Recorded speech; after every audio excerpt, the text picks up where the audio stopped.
814空战以来的3个多月中，中日两国空军殊死搏击。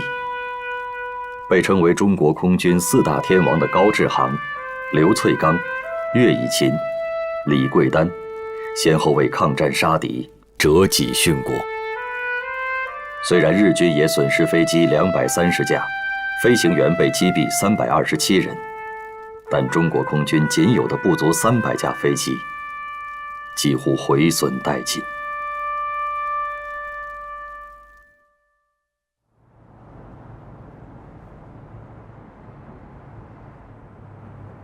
再战，不亡才见鬼呢！不能说蒋介石、毛泽东，你们主张抗战，那就是爱国；我汪兆铭主张和平，就是投降。无耻！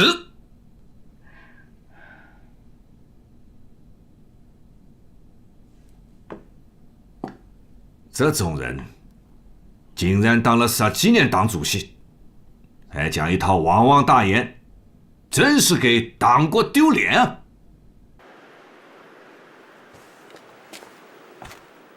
来，欢迎毛主席跟我们讲话。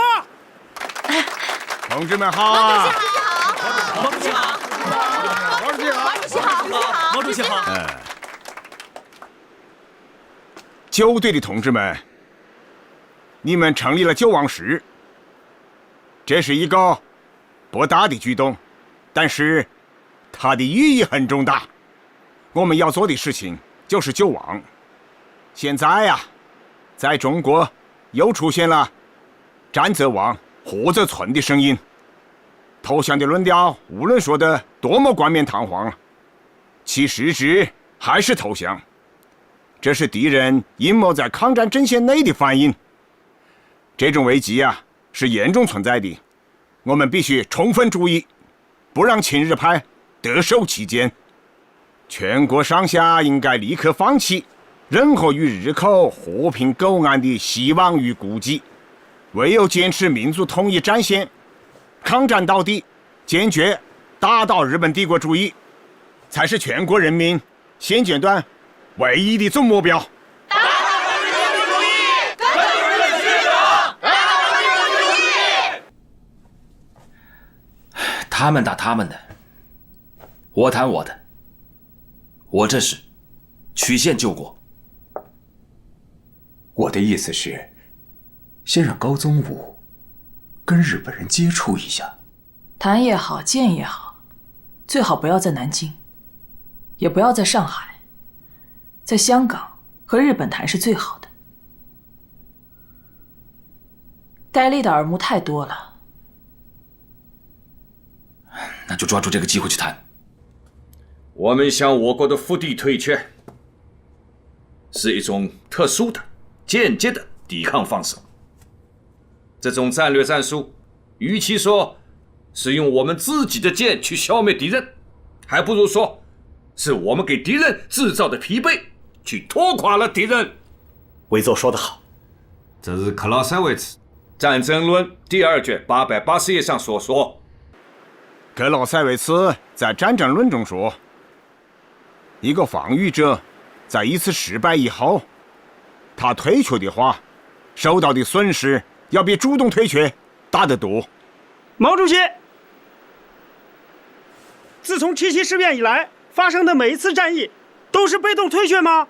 对啊，说的是，对，是。是。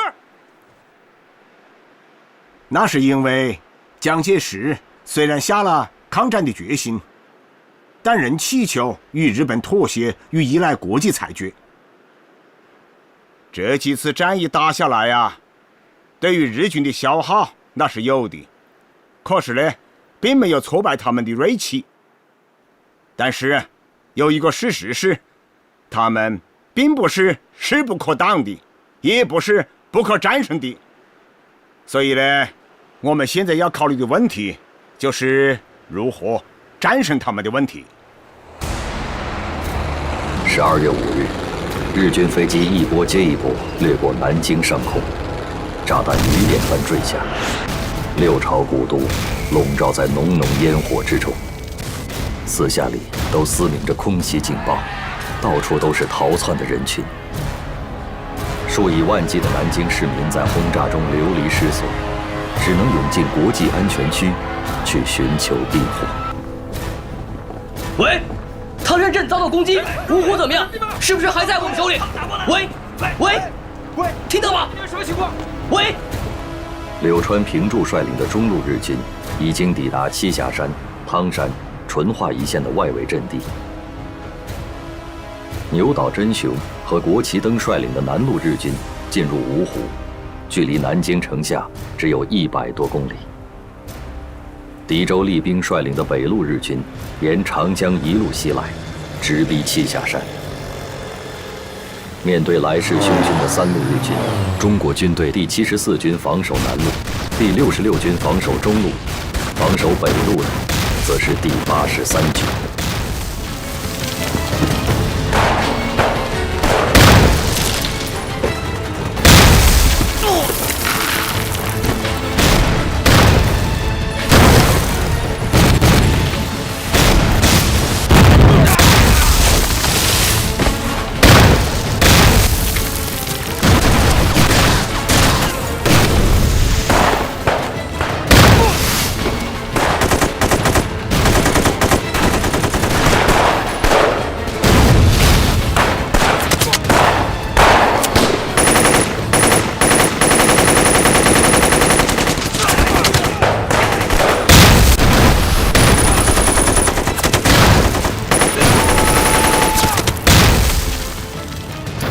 51师守军奋勇抵抗，杀敌甚多，居然坚守阵地达2天之久。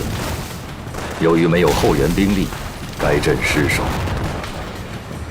南路日军第6师团占领牛首山后，主力向中华门推进；第9师团占领大校场机场后，向光华门、通济门推进。中路日军第16师团占领汤山后，直奔麒麟门、白水桥。12月9日，日军进抵南京城下。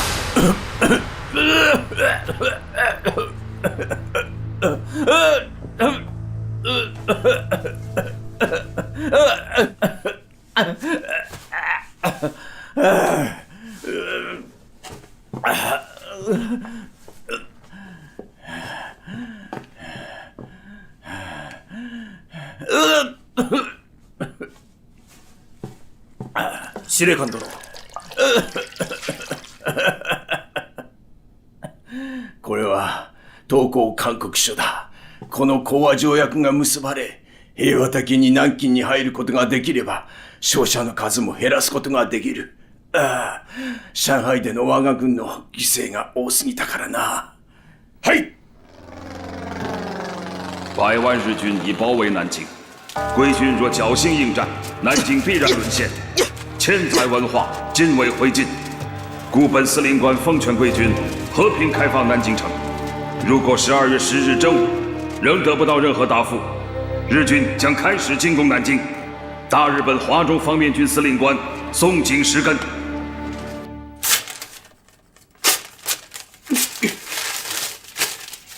我既然向委员长立了军令状，就是松井石根站在我的面前，我也不投降。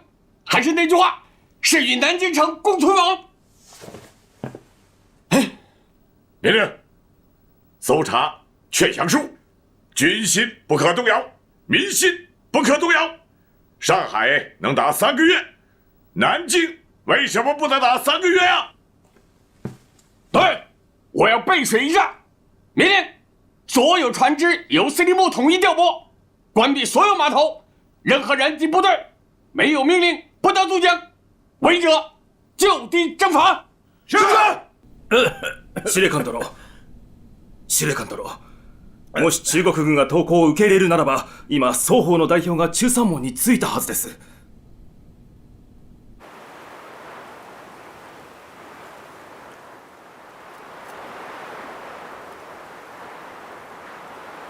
中国人はなぜなかなか来ないのだ。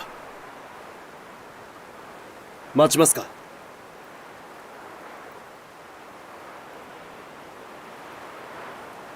あと10分待て。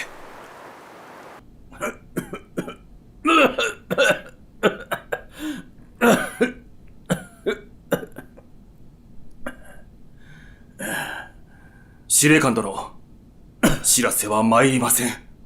もう1時間も過ぎております。司令官殿。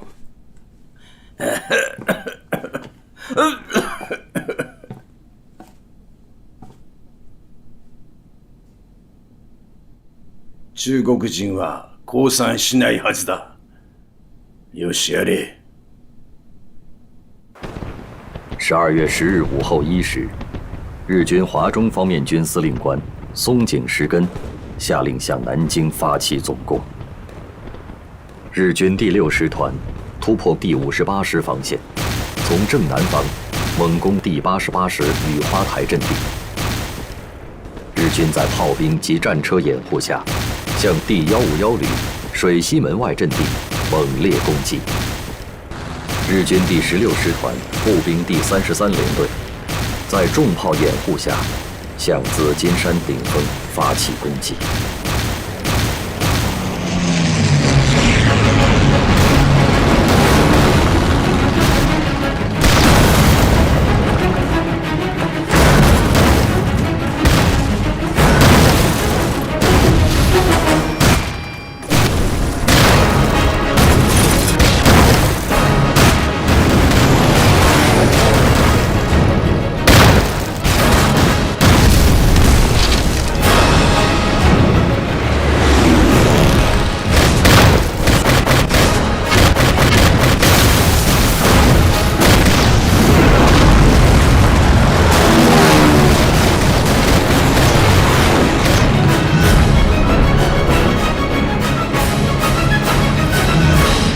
司令官殿、第16師団は紫金山を猛攻撃中。本日中には占領できると思います。第6師団は宇香台と13門を攻撃し、本日占領できます。南京政府軍は我々が包囲し、城内から出られません。よーし。南京が見えたな。そうです。南京城を開ける鍵は我らの手中です。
12月12日，日军突入中华门、中山门。这一天，日军5个师团对南京城廓阵地以及南京城垣的攻击达到了疯狂的白热化程度。中午前后，日军攻破中华门，第88师被迫撤出战斗。为了躲避战火，各国使馆外交官、新闻记者与中外难民一起，准备登上英国商船撤离南京。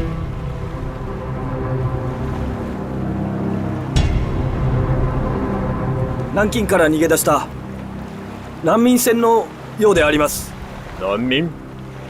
配送してきた軍隊ではないのか。南京の前線に連絡しましょうか。間に合うものか。砲兵に直ちに砲撃命令だ。南京から逃げ出す船は全て阻止せよ。大佐殿、この船は外国船のようです。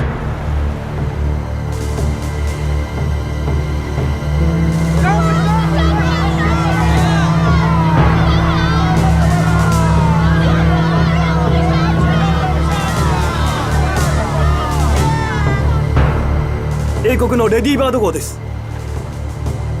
偵察の電報です。読め。ウコと南京の中間に3隻のスタンダード石油会社の石油戦闘米国護衛艦パナイ号が停泊しております。砲兵に命じてレディーバード号を砲撃させ、航空隊に命じてパナイ号を攻撃撃沈させよ。大佐殿、これは米英の船です。下手すると国際的事件になります。満州事変、上海事変、北市事変、どれも我ら陸軍がやったんだ。一兵卒が大きな事件に関われるのだ。いいじゃないか。早くやれ。はい。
怎么都撤下来了？这都团他们先撤了，我们左翼已经被敌人给占了。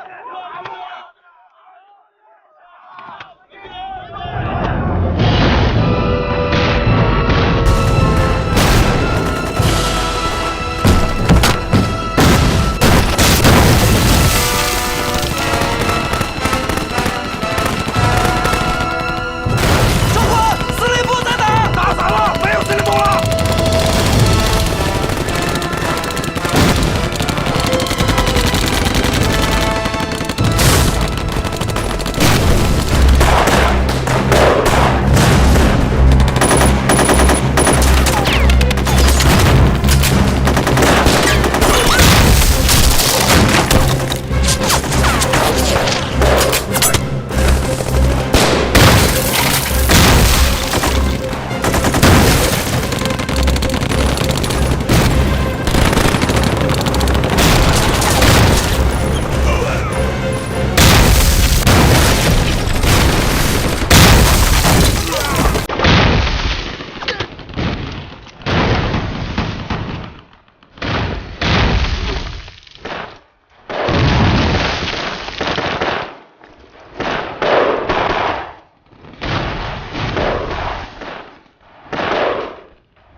委座手谕：扬州顾祝同总司令急转南京唐总司令罗留副总司令，首都如情势不能久守时，可相机撤退。蒋中正，民国26年12月12日。现在我宣布撤退命令：今天晚上8点，部队开始撤退，除宪兵、特种兵、卫戍司令部由下关码头撤退，其他主要部队从中华门、中山门开始突围。长官，那是日军的正面，恐怕不成。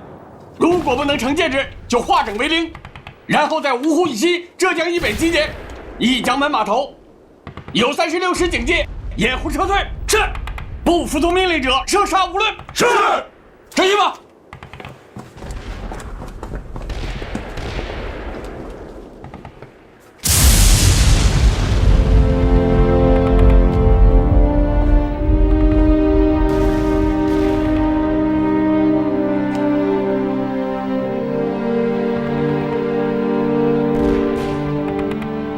南京完了。日军相继占领水西门、通济门、光华门，南京各重要屏障相继失守。1937年12月13日，日军第6师团浩浩荡荡地涌进了早已在炮击中洞开的中华门，侵略者登上早已千疮百孔的古老城垣，金陵城头飘起了太阳旗。苦守了2周的南京保卫战结束，南京沦陷。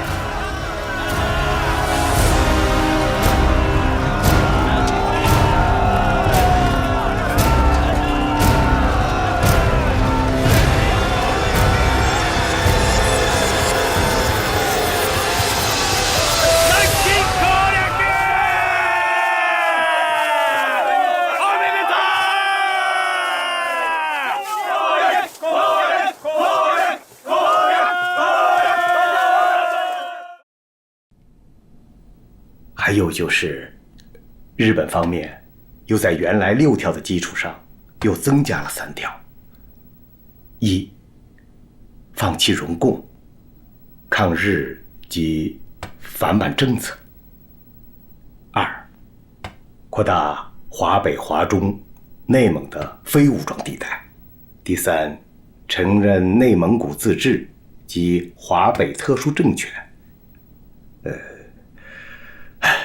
并保证出兵。那么现在一共是9条了。这些个条件是这些年日本未能得逞的老调调。为内蒙古自治，实际上就等于扩大了华北不驻兵的区域。在华北战场啊，他们打不走我们八路军，而且我们会越打越大。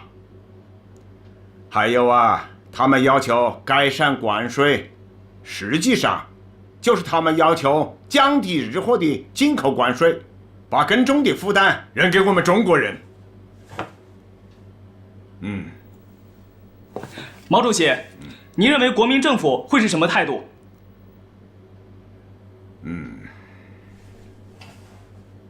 我估计啊，蒋介石先生不会同意这些条件的。可是汪精卫和他的团体虽自称低调，却一直与抗战高唱反调，大肆鼓吹战必败、或未必大乱的投降言论。我们共产党人一定要站出来，将这种亡国论狠狠地驳一驳。要告诉博古和恩来同志，一定要用上一切的力量，支持并鼓励蒋介石和国民党政府坚定抗战的决心。赵明，有大事了。汪主席，日本朋友捎给我们一个消息，这是日本刚刚做出的决定，他们将马上通知中国政府，帝国军队在攻陷南京后，仍然会给中国国民政府最后反省的机会，可以继续等待。帝国政府期待能够与中国政府真诚合作，建立新的政权。周明，千载难逢啊！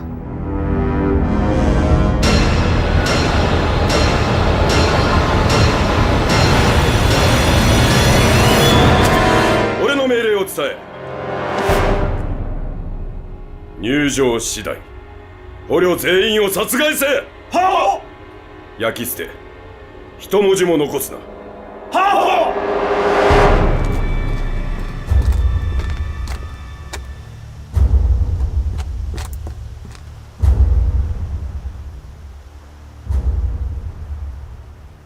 城内に残った敵を粛清せよ。おとなしく従う者が平民、従わない者は敵だ。は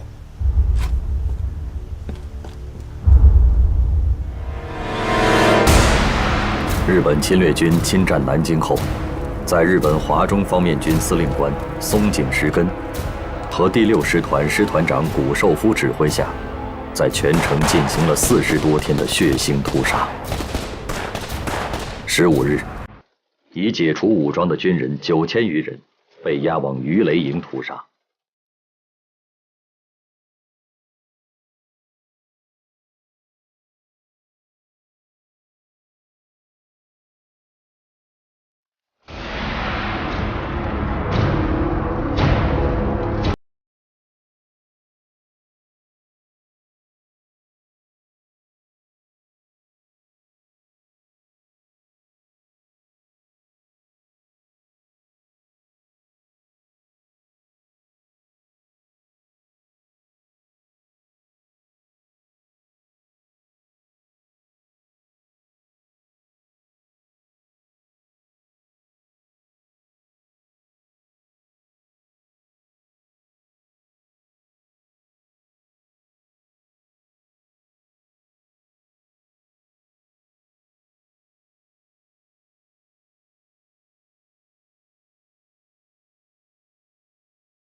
日军疯狂的强奸、屠杀，惊恐万分的女人和孩子们纷纷涌入安全区，最多时超过1万人。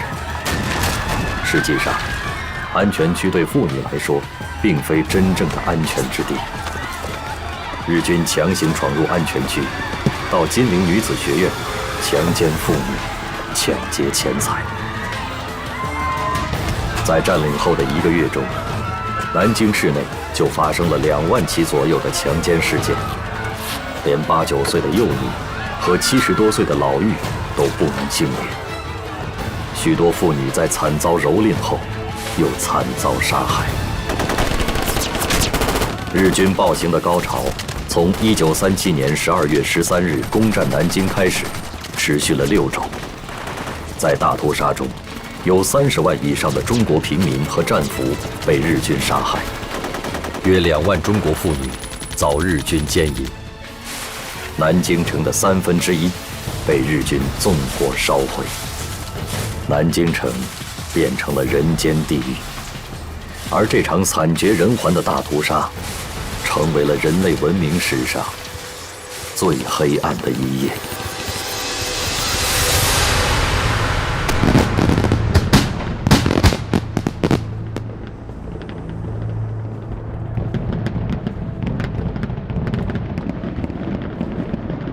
南京は陸長のことだ。大日本の皇軍が歴史を塗り替えました。陛下が歴史を書き換えられたのであります。南京占領はこの歴史の序章に過ぎぬ。東南アジア、豪州も含んだ大歴史が書かれました。陛下の筆によって。今考えておるのは、中国のめどが立てば次はソ連だ。北進は我が国の国策である。ドイツ外相リッベントロップからヒトラーの伝言が届きました。ドイツが欧州またはソ連で行動を起こすとき、日本は必ずドイツの側に立ってほしい。また軍事行動も起こしてほしいと。中国の首都は陥落した。中国は神戸を垂れるであろうか。そうすると思います。私もそう思います。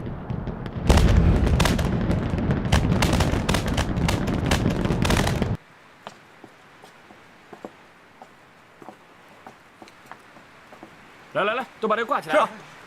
这行吗？都挂往这儿挂成吗？这样呢？来，过来，来这边，往上点，往上点。哎，好。李侍卫，李侍卫，啊，在。拿过来，拿过来。你这是要干什么呀？回您的话，这都是吉冈运挂吩咐的。今晚全城各处必须燃放庆贺烟花，连皇宫也不能例外。再举高点。哎，好。李侍卫。在。皇上怕吵闹，还是把他们拿远些放吧。是。赶紧的，快点，快点，赶紧拿走，拿走，别惊着皇上了。快点，这边。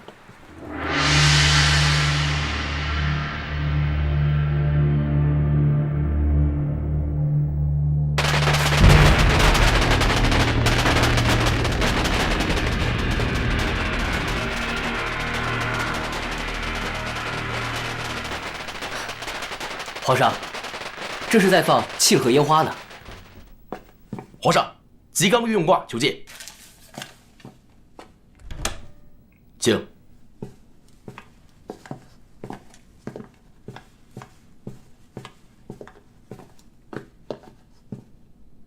皇帝陛下。皇帝陛下。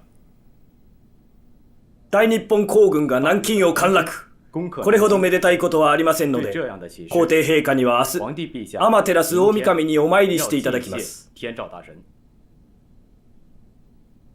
我已经发去贺电了。祝電はすでに送りました。会場の準備はすでに済んでおり、儀式に参加いただく各界の方々や政府関係者への連絡もすでに済んでおります。皇帝陛下にはお早めにご準備いただきたいと思っております。明日はいかなる間違いもあってはなりません。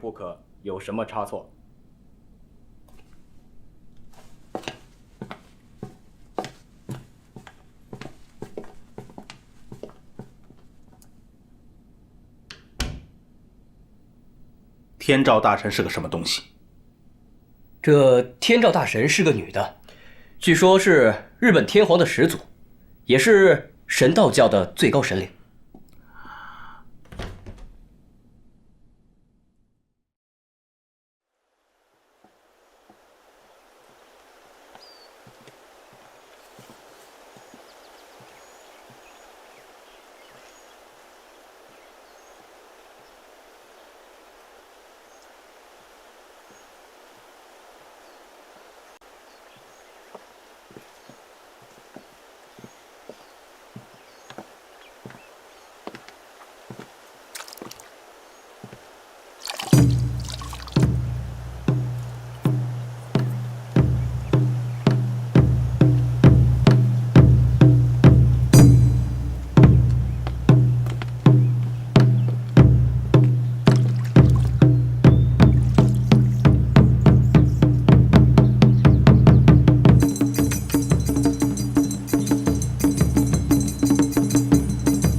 夫人，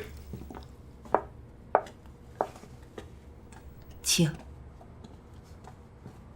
夫人，我昨天来的时候，梅先生还好好的，这是怎么了？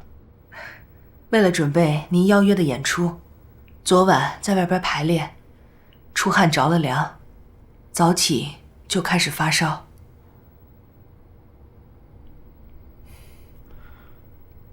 对不起，想让11年前在东京的盛况再现于中国南京，看样子家父这个心愿要落空了。梅先生时常提起您父亲，说他是日本能剧的第一大师。当年家父带着能剧团，跟梅先生合演了一曲《霸王别姬》，堪称经典。夫人，夫人，您看。夫人，我可以看看吗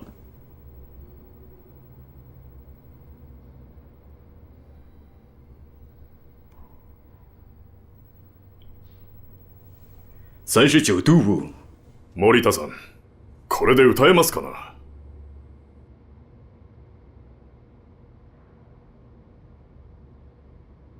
让梅先生好好休息吧。それでは、南京占領祝賀式典はどうなる？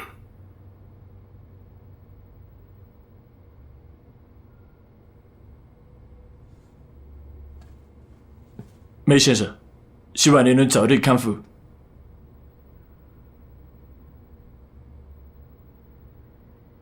夫人告辞。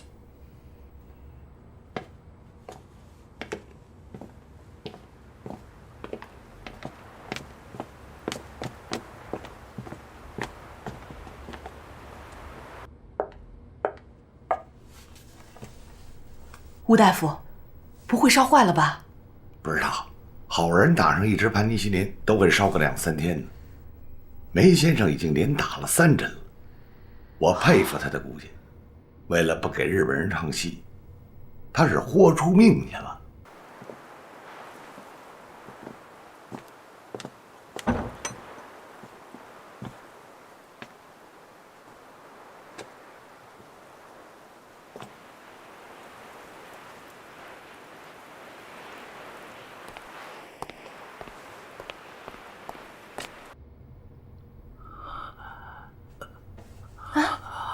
志芳，给我水，水。来，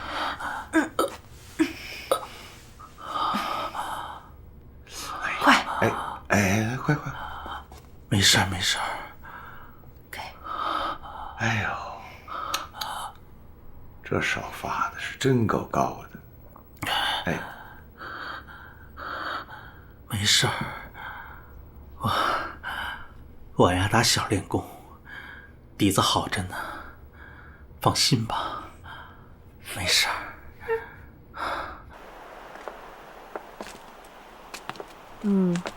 But it's general knowledge that the capital of Nanjing is occupied by Japanese. The Chinese will yield and bend. 日本占领了首都南京，是不是意味着要亡国啊？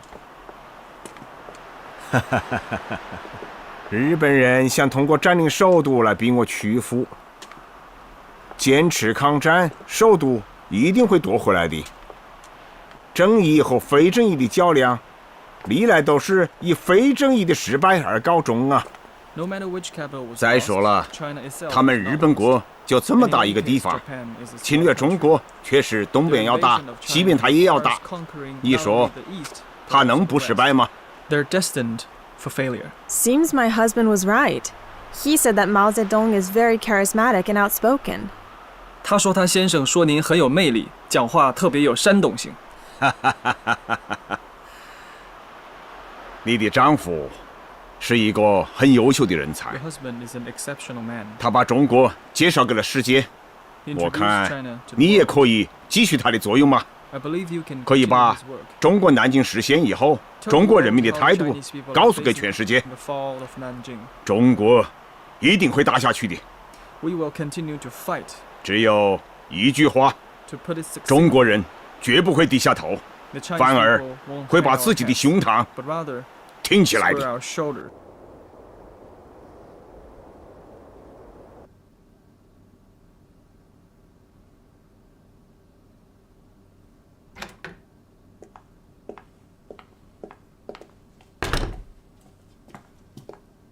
Mr. President, Mr. Simpson is here. Did you see the newspaper? The attack on Nanjing is really outrageous. I've got something much more shocking than this newspaper. Oh? This is a documentary film which is popular in the U.S. recently, Mr. President. What is this about? You remember the Panay incident? When the Japanese sank our warship that was evacuating civilians from Nanjing. The Japanese claim that their pilot mistook our warship for a Chinese warship. That's pure Japanese bullshit. This tape clearly shows the face of a Japanese pilot facing the eye-catching logo on our ship. This was a premeditated act. How dare the Japanese attack American vessels on the Yangtze River? But 300,000 people were massacred by the Japanese in Nanjing. We must take substantive action against them. Immediately lodge a protest against Japan. Tell them we expect a specific explanation about their actions. So for now, we just acquiesce to all their evil acts. I've always said war is a plague. Americans do not want to be involved in war. The Japanese make me nervous. The important thing now is the Japan market is critical to the American economy. So what do we do now? In order to maintain peace in the Far East, we may need to take substantive action, not just aid the Chinese morally. What shall we do? In the current situation, it's too early to take any action. When will America take the threat of Japan seriously? America is not ready for a war with Japan. As long as Japan does not act recklessly, I will take actions to minimize the risk.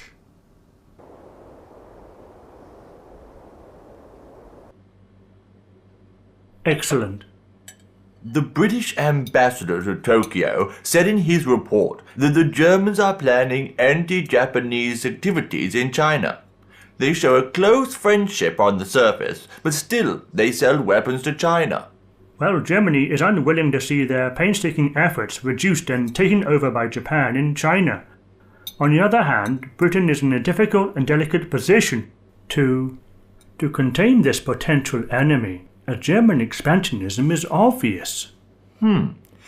Did you know that Hitler has prohibited discussing the Nanjing massacre in Germany? How comes Hitler keeps hiding the ugly truth to the German population about what Japan did in China? Seems conflicting with their own interest by helping China.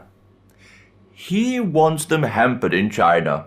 In his own words, he declared that Japan is against Anglo-American relations. It appears that they want a bigger piece of steak on their plate. That's right. That'll be better. 森森，校长，怎么样？这是郭太奇发来的电函。按照校长的训示，他已经召回国联，要求他们马上采取措施，制止日本人的侵略和暴行。但是国联迟迟没有反应。英国回答得如此干脆，直接拒绝向中国的军事援助和财政援助。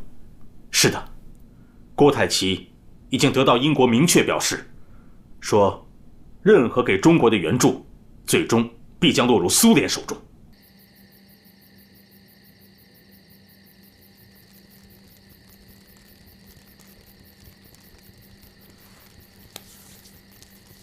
首先，我们要完成这次部队的集结。在叶挺和项英同志回来之前，有些工作我们可以先搞起来。好，我们虽然已经通知大家到皖南歙县来集中，但由于南方各地的红军游击队原先分散在8个省、14个地区、40多个县，再加上地方反动武装的层层阻挠，说实话，咱们部队集结起来真的是困难很大。到目前为止，国民政府其实只给了新四军一个空的番号，除了宣布叶挺为军长之外，其他有关编制、装备、补给和指挥机构等问题都还没有下文，许多工作很难开展。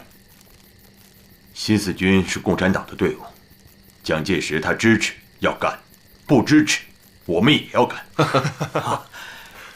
这段时间啊，陈毅同志派我到苏中和苏南去了几趟，带回来这张地图，过去看看。好，走。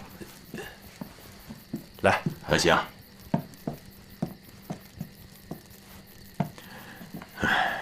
大家请看，这是苏南的茅山地区，它是一片起伏不大的丘陵，向外可以辐射到镇江、句容、丹阳和金坛。但是这地方除了几座小山之外，大多是平原啊，怎么能打游击战呢？我观察过，这一带啊是平原水网地形，虽然平坦，但河道交错，敌人通常只能通过几条公路来回运动。但是红军没有在平原打游击的经验，而且中央指示也是开展山地游击战，这件事是不是再考虑一下？从军事上看，如果新四军东进江苏，挺进茅山，不仅可以在沪宁铁路和京杭公路之间建立敌后抗日根据地，还可以威慑南京、芜湖和镇江的日寇，这无疑是在敌人的心脏插下了一把锋利的尖刀啊！说得好，东进，新四军一定要东进。我们要学会在平原开展游击战，因为只有这样，新四军才能真正成为共产党在南方的战略队伍。因为只有这样，我们才能打造一支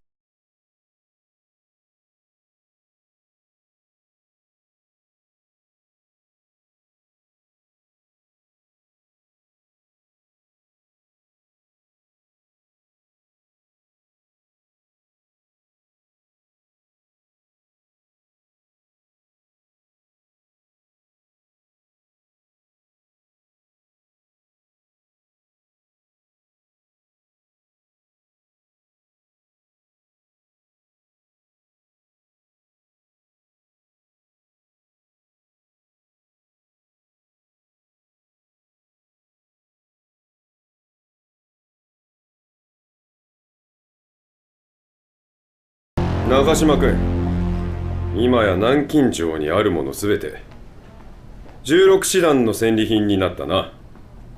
入り口に立っている保証兵でさえあれやこれや実家に送っておるな。好きなだけかさらっていくのは何も16師団だけではありません。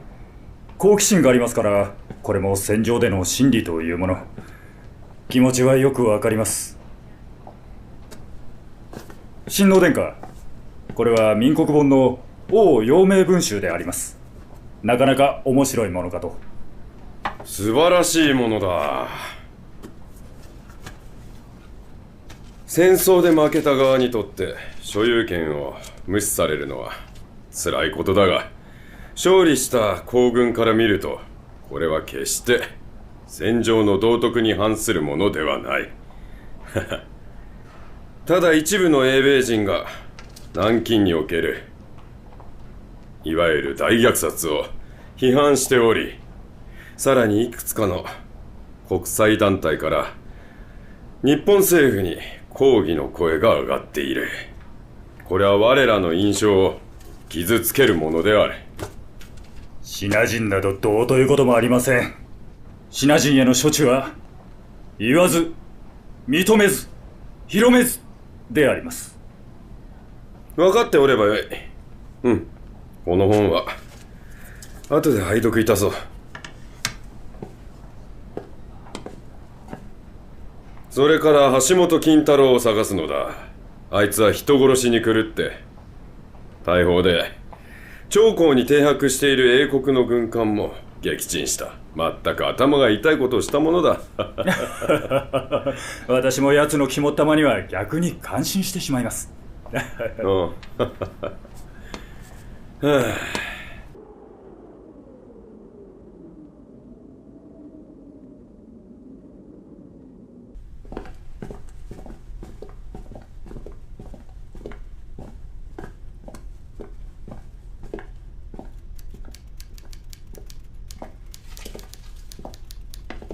尊敬的斯大林同志，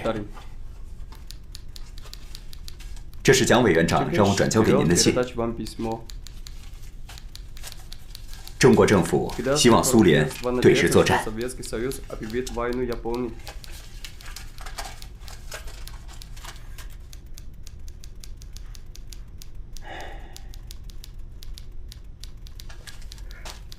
Говоря откровенно, для обеспечения безопасности на Дальнем Востоке хорошие отношения между Китаем и Советским Союзом очень важны. Советский Союз не может объявить войну Японии. Это поставит нас в невыгодное положение на международной арене. 我想提醒贵国政府的是，日本的野心不只是中国，他们最终的目的是独霸东亚。Но мы пока не видели ни одного человека на нашей земле. 自打抗战以来，你们的支援给了我们人民最大的鼓舞，所以希望贵国再次对我国增加5000万美金的借款。Хорошо, без проблем. Мы перечислим вам необходимую сумму, чтобы вы могли купить военную технику. Но постоянно надеяться на помощь извне не стоит. Вам нужно самим развивать свою военную промышленность. 我代表中国人民对苏联的援助表示感谢。另外，我想就中国新建铁路问题与您协商，希望苏联能够帮助中国建成一条贯穿新疆的铁路线。Нет. Вы должны построить в первую очередь военную промышленность. Можем оказать вам техническую поддержку, дать вам инструкторов. 我会把你所说的话如实的汇报给国民政府，中国也会在贵国的支持下奋勇抗战，竭尽全力。谢谢。До свидания, товарищ. 告辞了。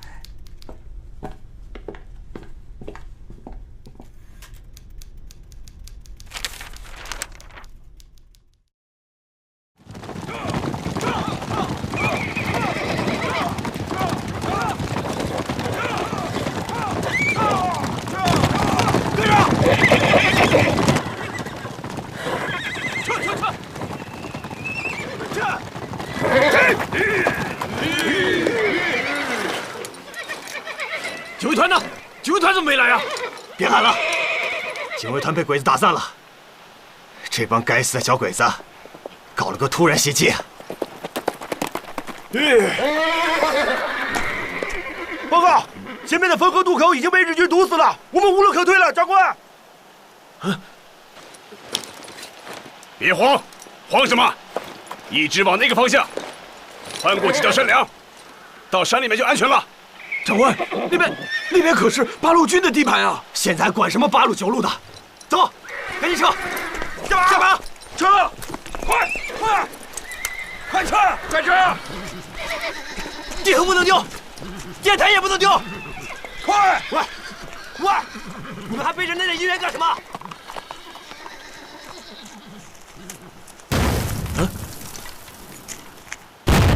奇怪啊，长官。好像是有人在替我们阻击日军。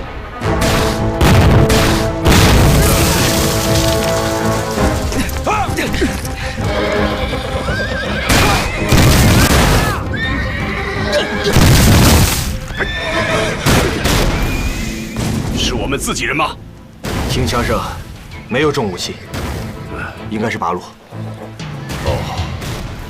这支部队素质不错。刚才咱们路过那道山梁，居然没有发现他们设伏的阵地。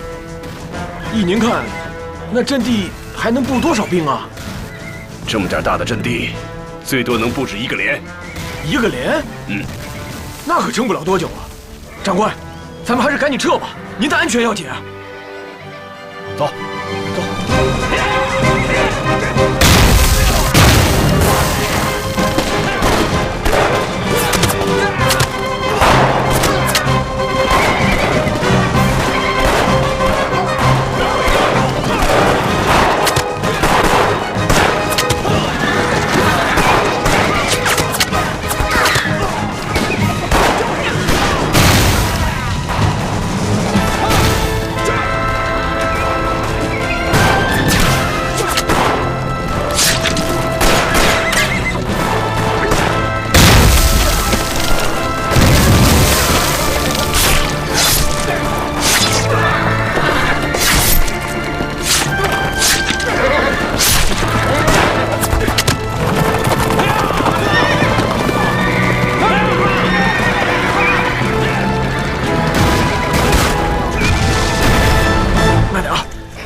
长官，前面就是进山的路了，到了这里我们就安全了。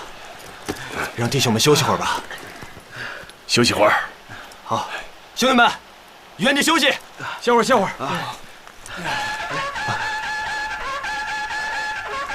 真是支好部队啊！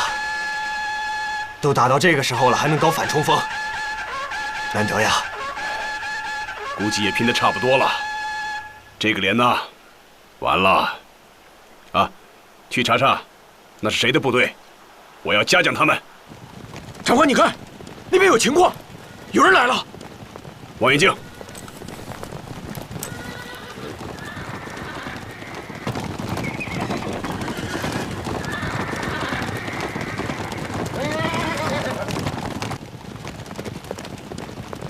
八路军。走，看看去。走。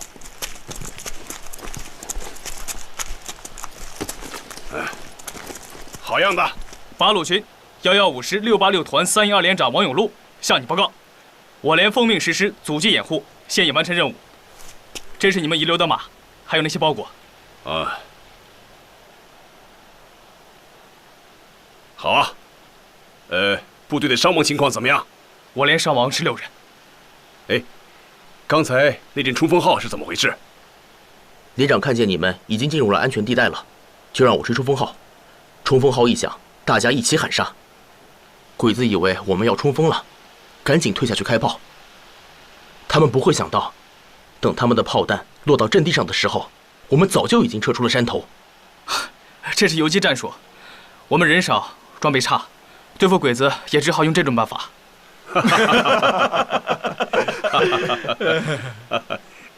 好样的，好，这游击战打得好啊！兄弟啊，你可立了大功了，知道吗？站在你面前的这位，可是咱们2战区魏副司令长官魏立煌将军。我知道。哦，你知道啊？我参军后打的第一仗，当时的战斗口号就是“消灭第10师，活捉魏立煌”。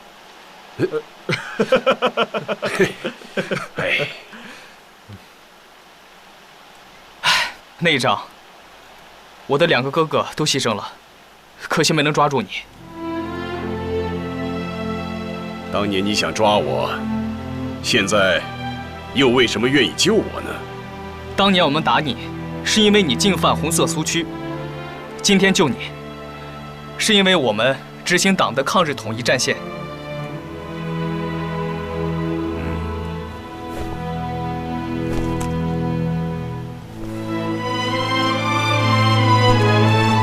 哎，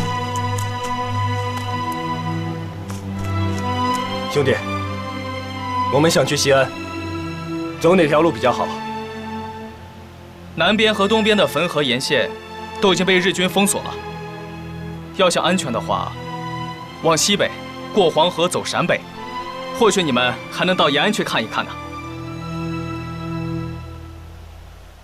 延安。请等一下。报告主席，卡尔逊先生到了。卡尔逊先生，欢迎你啊！坐坐坐，来。我听说啊，你已经到华北战场考察过了，有些什么体会啊？我看到中国的士兵正在以血肉之躯抵抗着日本的飞机、坦克和大炮。这是很英勇的，但也令人担忧。卡尔逊先生啊，战争啊肯定是非常残酷的，但是呢，也不必太过于忧虑啊。我们中国就像一个大水缸，而日本人呢，总是想用小半桶水就把这个水缸装满，结果就是他的军队开到一个地方，我们就转移到另外一个地方。他们追上了以后啊，我们又转回去了。日军的问题在于啊，他们兵力不足，不可能面面俱到，所以啊，只要我们坚决抵抗，日本就无法控制中国。可事实是，日军已经占领了太原，并且正在围攻五台山的八路军。从表面上看是这样的，不过呢，我们也可以换另外一种看法。比方说，日军占领了太原，在晋东北的五台山有聂荣臻指挥的部队，晋西北有贺龙，晋西南有林彪，晋东南有刘伯承。我们站住了山西的4个角，对侵占太原的日军形成围困之势，在战略上处于机动的位置。你这个说法很有意思。还可以有另外一种围困，那就是美国、苏联和我们中国联合起来围困日本，那将是一种国际的围困呐。我个人倒是很希望会出现这样的形势。卡逊先生啊，我听说啊，你跟我们八路军在1号啊活动过。这里呀，有件皮衣，是我们缴获的日军的战利品，就送给你，做个纪念吧。谢谢，这个礼物实在太珍贵了，我一定会告诉罗斯福总统的。哦，你会在罗斯福总统面前怎么评价我们啊？我会告诉他，毛泽东是一个了不起的战略家和梦想家。当然，他首先是个伟大的天才。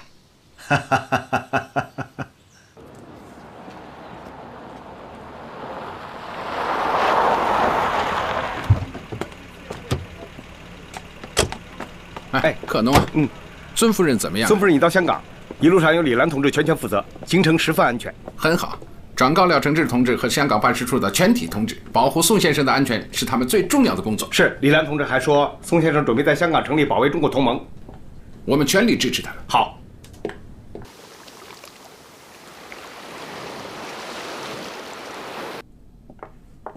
宋先生，有客人来了。孙夫人，陈先生到了。好，孙夫人，陈先生你好。很高兴见到您，坐吧。请。夫人请。孙夫人，我一接到你的信，就立刻发起了组织新加坡的筹赈会，1个月就募捐了1000万新元。孙夫人，你看看怎么协调，把它分派给国内抗日的第一线。您辛苦了。孙先生在世时曾说过，华侨是革命之母。当年您为推翻清王朝的革命事业一再慷慨解囊，现在抗日战争打响，您又冲在了募捐第一线，太感谢您了。夫人过奖了。抗日嘛，是每个炎黄子孙的责任和本分呐。您说的是。前一阵子，赴美的司徒美堂先生也给我回信了，他在纽约也发动了华侨抗日救国筹饷总会。南洋的事就仰仗先生了，麻烦您转告南洋所有的爱国侨胞，他们的每一块捐款都会由我带人亲自分派到最需要的地方。好的，夫人，您为国事日夜操劳，还请保重身体呀。是啊，陈先生说的对，孙夫人为了国事日夜操劳，真的要保重身体啊。任重道远，彼此珍重。中央政治局近期召开会议，主要内容是国共两党的关系问题和抗战的军事问题。会议认为，中国必将取得抗战的最后胜利，中央坚决反对妥协。在南京实现之前，果然有一个低调俱乐部，地址就在南京中山西路西流湾的周佛海家。他们常常以聚餐的形式，参加的人有文人、教授，其中包括胡适、高宗武、陶希圣。他们公开反对政府抗战，说长期抗战、焦土抗战是唱高调。他们背后应该是汪精卫。是这样的，据我们了解，汪精卫一直保持和日本人的接触。所以呀，我们现在的任务就是组织人走到人民中去，宣传抗战，宣传统一战线，宣传八路军新四军。金山、赵丹、白杨都已经到了汉口，告诉他们，欢迎我们的孩子剧团走上街头，积极宣传抗战，反对妥协。好。同时啊，我还有一个想法，在政治上旗帜鲜明的反对妥协，在军事上，除了八路军新四军积极的进行抗战之外，还要发挥我们新华日报的作用。毛先生，这么晚了还来打扰你，实在抱歉啊。没关系啊，我这个人有个不好的习惯，就是经常白天休息，晚上工作。哦，其实啊，我和梁先生在很早以前就见过面了，不知道你还记不记得啊？哦，民国7年，我在北京大学做一个小小的图书管理员，住在豆腐池胡同杨怀忠先生的家里。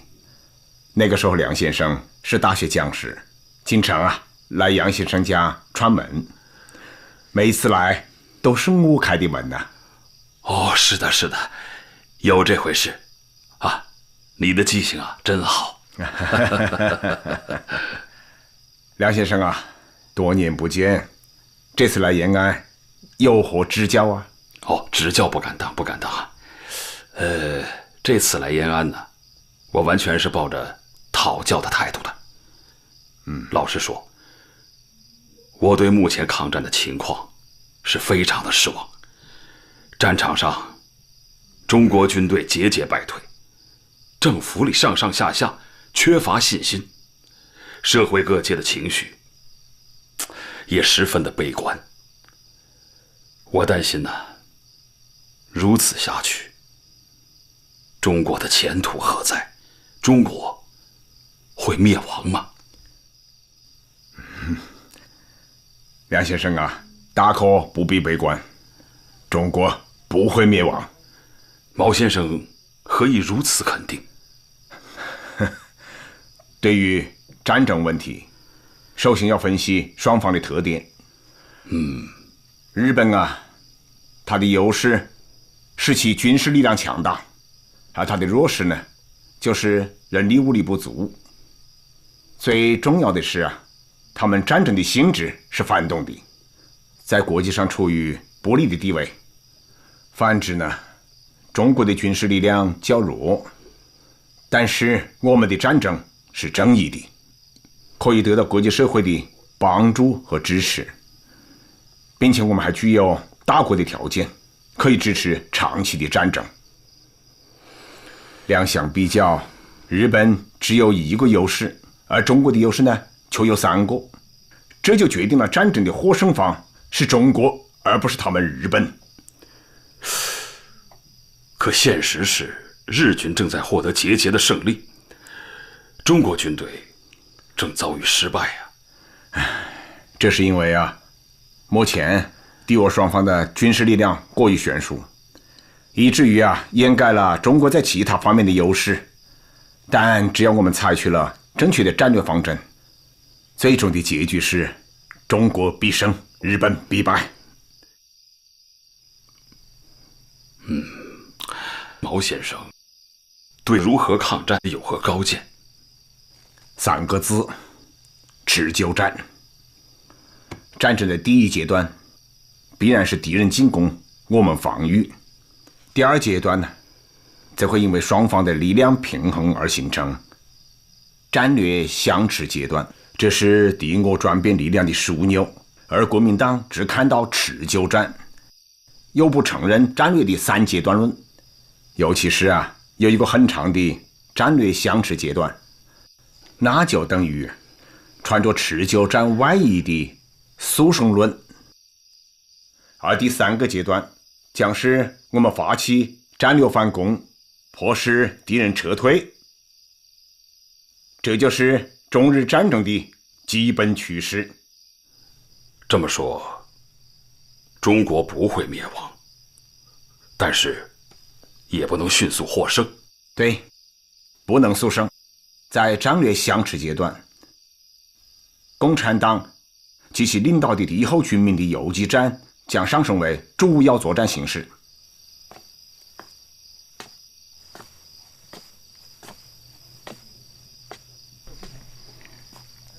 毛主席还在跟梁先生谈话呢。是啊，他们已经谈了4个多小时了。是吗？你这样，赶紧叫炊事班，给他们送点夜宵过去，去吧。是。可你说的游击战，究竟算是进攻呢，还是防御？是辅助的进攻，也是积极的防御。因为抗日战争的本质就是一场消耗战，而游击战则恰好是消耗敌人、保存自己的最好手段。主席，工作这么久了，吃点东西吧。好，放下放下。梁先生，这既是夜宵，也可以算是早餐喽。我只吃素的。素的全都是素的，我们可是同一战线嘛。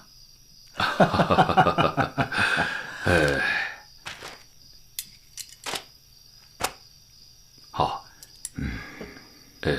毛先生啊，这几年来，对于抗战的前景和如何抗战的问题，没有人能够让我如此的信服。我也从没有看到过这样的文章。今天你的一席话，让我豁然开朗，精神振奋。梁先生，你太过奖了哦。不，你对抗战未来的高见，无论如何的褒奖都不过分。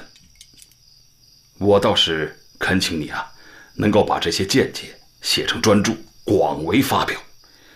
相信一定会对中国的命运产生巨大的影响。梁先生啊，实不相瞒，我现在正在酝酿写这么一本书，书名我都想好了，叫做《论持久战》。请。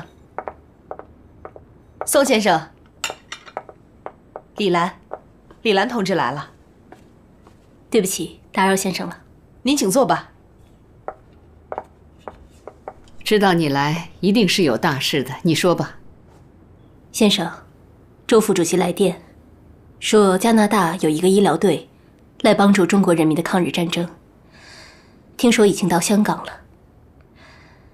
先生知道，香港有一个国民党专门接收物资的小组，以前啊，这些救援物资呢，都由他们接收，并且把这些物资都送到了国民党军队那里。唯独啊，在前方浴血奋战的8路军和新四军那里，一点都没有得到。好在这个医疗队带来了一些先进的物资和先进的医疗器械，更关键的是，还有一位非常出色的外科医生。叫什么名字？诺尔曼·白求恩。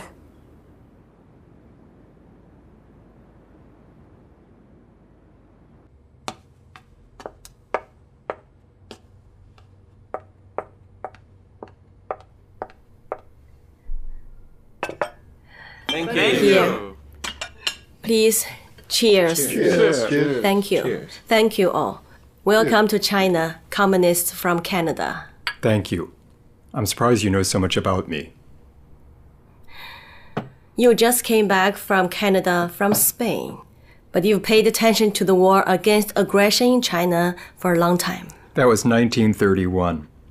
The Japanese had just invaded China. Thank you. I didn't know much about China then. I can tell you more. Chinese are fighting. Just like the Spanish and all the other anti-fascist soldiers.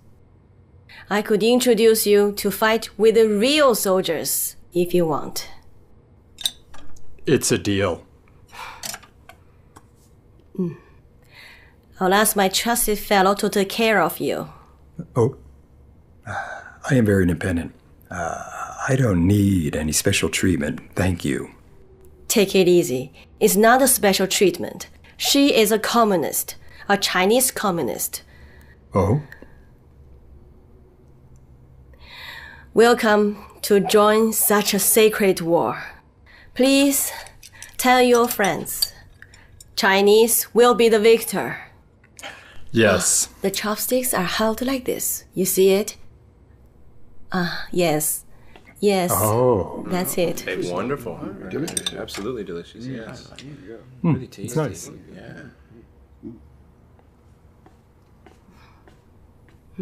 Please enjoy yourself. Thank you. 苏先生。这是杨虎城将军。孙夫人好。请坐，请坐吧。孙夫人请。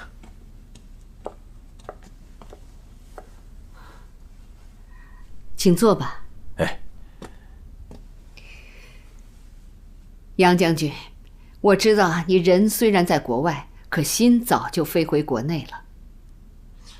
是啊，孙夫人，我哪有心情在国外考察呀？这几个月，我是天天盯着国内的战事，一直请求蒋委员长能让我回国，可他始终不答应。这次，宋子文给我打电报说，让我自动回国。我想，这肯定是蒋委员长的暗示，他总算答应让我回国效力了。老蒋有没有说让您回国做什么？宋子文在香港接的我，他给我看了蒋委员长要在南昌接见我的电报，具体怎么安排，那得等见面以后再说。多事之秋啊，杨将军小心为是。杨将军，以我对蒋介石其人的了解，弄不好张学良就是你的前车之鉴。蒋委员长的为人，我心里很清楚，但现在正是用人之际，就算他睚眦必报，他也应该以大局为重吧。希望是这样，毕竟国难当头，咱们这些在香港的左联文人，也在计划成立保卫中国同盟。小潘明天去上海，就是跟这个有关。好啊，这样大家能各尽其能，何愁小日本打不跑啊？正是。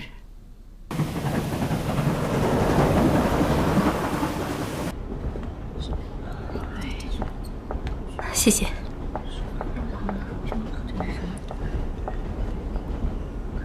Norman Bedou。Thank you.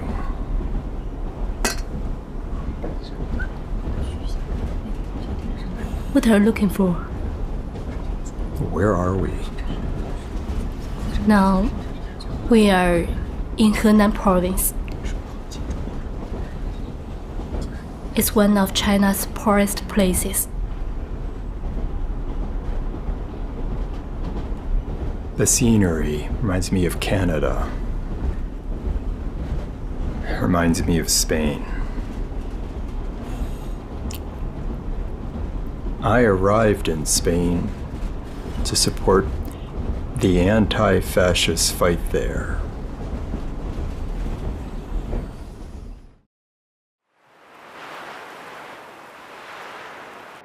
首都沦陷了，国民党也一直在溃败，全国上下一片亡国论调，在国民政府里，在国际上到处都存在。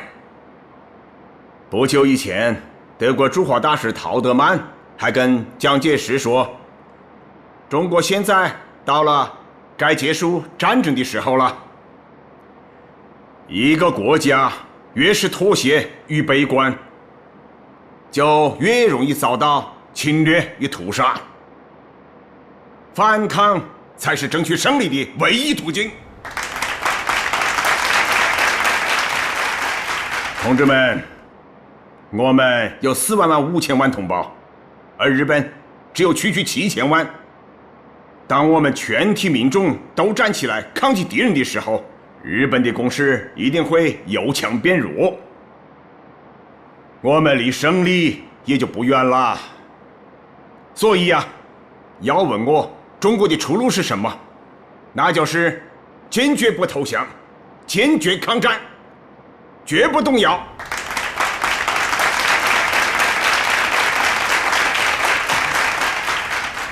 同学们，今天的会呀，就到此结束了，散会。